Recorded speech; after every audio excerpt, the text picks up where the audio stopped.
Veja, o problema do analfabetismo funcional é muito sério, é calamitoso, gente. Eu não estou brincando, eu não estou sendo histérico, não estou fazendo barulho em torno de nada. Veja, o analfabeto funcional é um negro que ele não entende o que lê. Então, se ele não entende, ele pode atribuir àquilo o sentido que ele deseja. Então, é o que dizia o Cláudio Moura Castro. O brasileiro não lê o que está escrito. Ele lê o que ele imagina que o escritor, no fundo, quis dizer. Então, faz interpretação até psicanalítica, né? Sem entender nada, justamente porque não entende nada. Ora, segundo várias pesquisas, as universidades estão despejando no mercado anualmente 50% de formandos analfabetos funcionais. E isso está já há pelo menos 15 anos, ou 20 anos. Então, faz as contas. Quantos analfabetos funcionais vocês têm ocupando profissões de nível superior no Brasil? No mínimo, algo entre 40 e 70 milhões. Ou seja, são 70 milhões de incompetentes, ferrando com tudo. Porque no Brasil ainda tem essa ideia de que a educação é um direito do estudante. Mas ela não é o direito do estudante. Ele é um direito que o povo vai ter aos serviços de nível superior que esse cara vai prestar. Não é isso? O cara não estuda medicina, para ele agora tem o direito de ser seu doutor. Não, você estuda medicina para você adquirir o dever de tratar os seus pacientes com o melhor que a ciência estiver oferecendo naquele momento. Esse é o dever que você adquiriu, não o direito. Mas o pessoal usa a educação como moeda de troca, você está entendendo? Para pegar voto, essa coisa toda. Então, além de ser analfabetos funcionais, são irresponsáveis. E não têm nenhuma consciência culpada. Agora, onde estão esses 70 milhões? São todos doutores. Então, são juízes de direito, são advogados, são médicos, são deputados, são senadores, são ministros de Estado. O que nós vamos fazer com essa gente, porra? Então, o pessoal fala, o problema da educação, eu já penso que é o problema da educação das crianças. Não! O problema é o que fazer com esses milhões de analfabetos funcionais que nós não podemos vencer, você está entendendo? Eles inventaram, assim, impuseram a inépcia obrigatória. É obrigatório errar, é obrigatório fazer tudo errado, é obrigatório fracassar, é obrigatório sofrer, é obrigatório parar no fundo do poço. É o que eles estão fazendo com o Brasil. Esses ministros todos ficam falando, esse Amorim, isso é tudo analfabeto funcional, eu digo e provo. Eu dou um texto meu para eles interpretar, eles não conseguem. Tanto que as ideias que circulam a meu respeito são ideias de analfabeto funcional. Essa coisa, fascismo, isso aqui. Os caras não sabem o que é fascismo.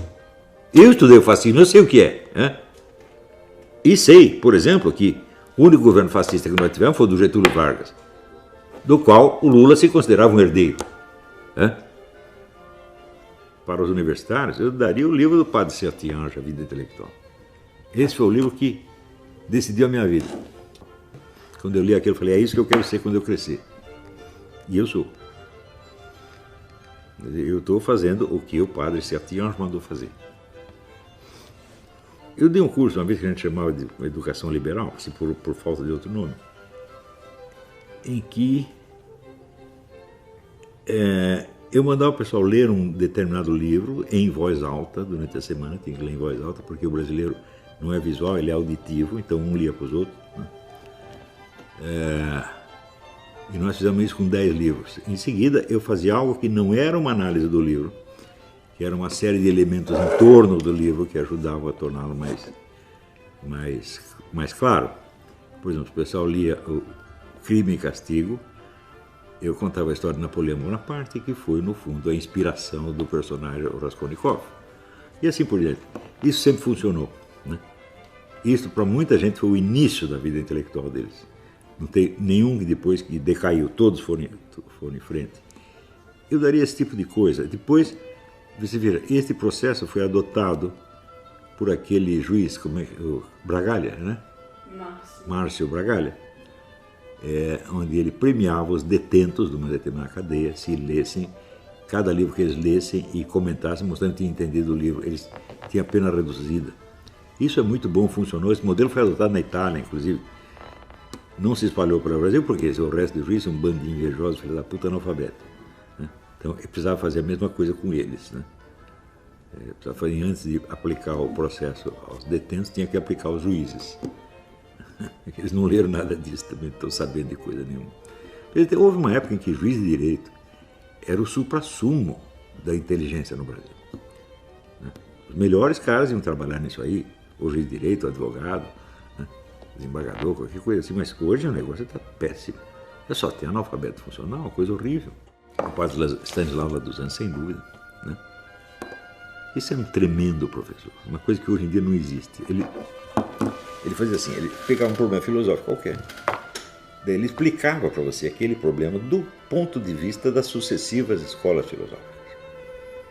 Enquanto ele estava explicando, você dava razão para aquela escola filosófica. Daí passava para a outra, ele dizia, não, essa aqui está mais certa. Até chegar hoje, onde ele dava a opinião dele. Tem um professor capaz de fazer isso. Mas nenhum. No Brasil não tem nenhum. Então, isto é um professor de verdade. Porque ele filosofava na sua frente com os elementos que ele pegava da história da filosofia. E você não tem isso. No Brasil, quando você vê as coisas melhores que a universidade prova, são isso, trabalhos escolares. Espécie de análise de texto. Não passa disso. Veja, uma coisa. Matemática, um retardado mental pode aprender. Um retardado mental pode ser um calculador prodígio. Mas ele não pode ser Shakespeare. Então, a linguagem é o fundamental da inteligência. O resto é, assim, uma operacionalidade mais ou menos mecânica, tá entendendo? Então, é claro que é importante aprender matemática, mas a linguagem primeiro, antes de tudo. O cara não domina a linguagem, não vai nem entender o livro de matemática, pô.